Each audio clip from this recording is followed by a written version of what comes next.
Hi friends, hello, welcome to Telugu tastes. మీ ఇంట్లో వంట చేసుకోవడానికి ఎటువంటి కూరగాయలు లేవా? అయినా ఏం పర్వాలేదు. ఇప్పుడు నేను చెప్పిన విధంగా చేసుకుంటే టేస్టీగా చికెన్ గ్రేవీ, ఫిష్ గ్రేవీలా ఉండే కర్రీ అయితే రెడీ అయిపోద్దండి. ఇలా ఈజీగా మీరైతే ఇంట్లో చేసుకోవచ్చు. ఈ వీడియో మీకు చూడాలంటే దానికన్నా ముందు ఒకసారి మీరు లైక్ చేయాలి, మన ఛానల్ని సబ్స్క్రైబ్ చేయాలి. ఇప్పుడు దీనికోసం ఏం చేయాలంటే ఒక ప్యాన్ అయితే పెట్టుకోవాలండి. ఆ ప్యాన్ పెట్టుకొని ప్యాన్ బాగా వేడెక్కిన తర్వాత ఇప్పుడు ఇందులో ఇక్కడ చూపిస్తున్నాను చూడండి, ఇలా కొన్ని తీసుకొని ఉంచుకోవాలి. ఇప్పుడు ఫస్ట్ అయితే ఎండుమిర్చి అయితే దీంట్లో వేసుకొని కాసేపు వేగనివ్వాలి. ఎండుమిర్చి కొంచెం సేపు వేగితే మనకి మిక్సీలో వేసినప్పుడు బాగా నలుగుతుంది అనమాట, ముక్క ముక్కల్లా కనపడకుండా. అందుకు ముందైతే ఎండుమిర్చి వేసుకొని కాసేపు వేయించుకోవాలి. తర్వాత ఇప్పుడు నేను ఇక్కడ 3 టేబుల్ స్పూన్స్ అయితే ధనియాలు తీసుకున్నాను, 2 టేబుల్ స్పూన్స్ అయితే జీలకర్ర తీసుకున్నాను. ఇది పసుపు కొమ్ము అండి. పసుపు కొమ్ము అయితే నేను చెదగొట్టి ఇలా ముక్కలుగా చేసుకున్నాను అనమాట. మీకు వెళ్ళి పసుపు కొమ్ము లేకపోయింటే పసుపు అయినా కూడా వేసేసుకోవచ్చు. ఇప్పుడైతే నేను మిర్చిని వేయించుకున్నాను కదా, ఇప్పుడు అలాగే ధనియాలు జీలకర్రను కూడా వేసి కాసేపు వేయించుకొని స్టవ్ అయితే ఆఫ్ చేసేసుకున్నాను. ఇందులో ఎటువంటి ఆయిల్ అయితే ఏం వేయలేదండి, ఉత్తి ప్యాన్ మీదే దీన్ని అయితే వేయించుకున్నాను. ఇప్పుడు ఇవి పక్కకి తీసుకొని పెట్టుకోవాలి. ఇప్పుడు ఇవి చల్లారిన తర్వాత చల్లారిన తర్వాత ఒక మిక్సీ జార్ తీసుకొని దాంట్లోకి పసుపు చెదకొట్టు వేసుకున్నాం కదా, ఆ పసుపు లేదంటే పసుపు గుండ కూడా వేసేసుకొని ఇందులోనే ఇప్పుడు మనం చల్లార్చిన ఎండుమిర్చి, ధనియాలు, జీలకర్రను కూడా ఇందులో వేసుకొని కొంచెం కొంచెం వాటర్ యాడ్ చేసుకుంటా ఇప్పుడు నేను ఇక్కడ చూపిస్తున్న కన్సిస్టెన్సీలో అయితే మీరు మిక్సీ పట్టుకోవాలి.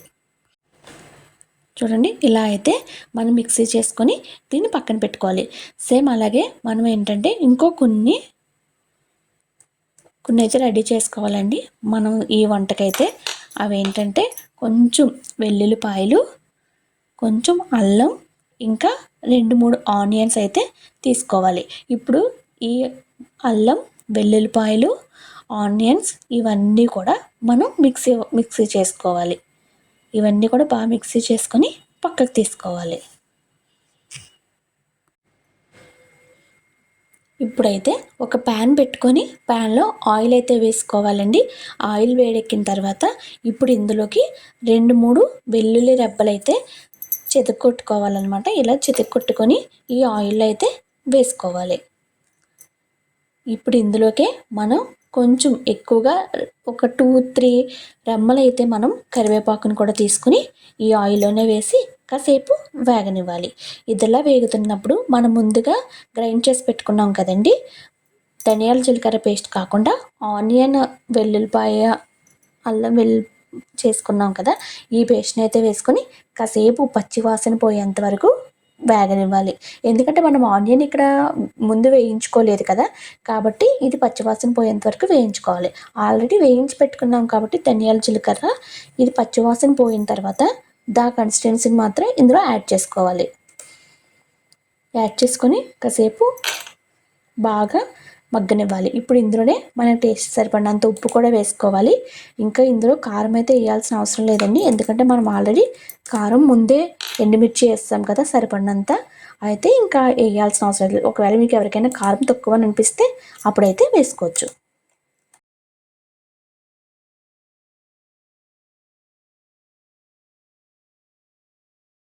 ఇప్పుడు దీన్ని బాగా ఉడకనివ్వాలి. ఆయిల్ పైకి తేలేంత వరకు బాగా ఉడకనివ్వాలన్నమాట. ఇప్పుడు చూడండి, ఆయిల్ పైకి తేలుతుంది కదా, ఇప్పుడైతే మనం కొంచెం చింతపండు పులుపు అయితే ఇందులో వేసుకోవాలి. ఇందులో వేసుకొని మళ్ళీ బాయిలింగ్ అయ్యేంత వరకు బాగా మరిగించుకుంటే మనకు ఎంతో టేస్టీగా ఉండే కూర అయితే రెడీ అయిపోయిందండి. ఇది తింటే చాలా బాగుంటుంది. ఈ వీడియో మీకు నచ్చినట్టయితే లైక్ చేయండి. మరిన్ని వీడియోల కోసం మన ఛానల్ని సబ్స్క్రైబ్ చేయండి. Thank you. అలాగే మేము ఈ కూరని ధనియాల పచ్చడి అంటాము. మరి ఈ కూర మీకు ముందే తెలుసుంటే దీన్ని మీ ఊర్లో ఏమంటారో కింద కామెంట్ చేయండి.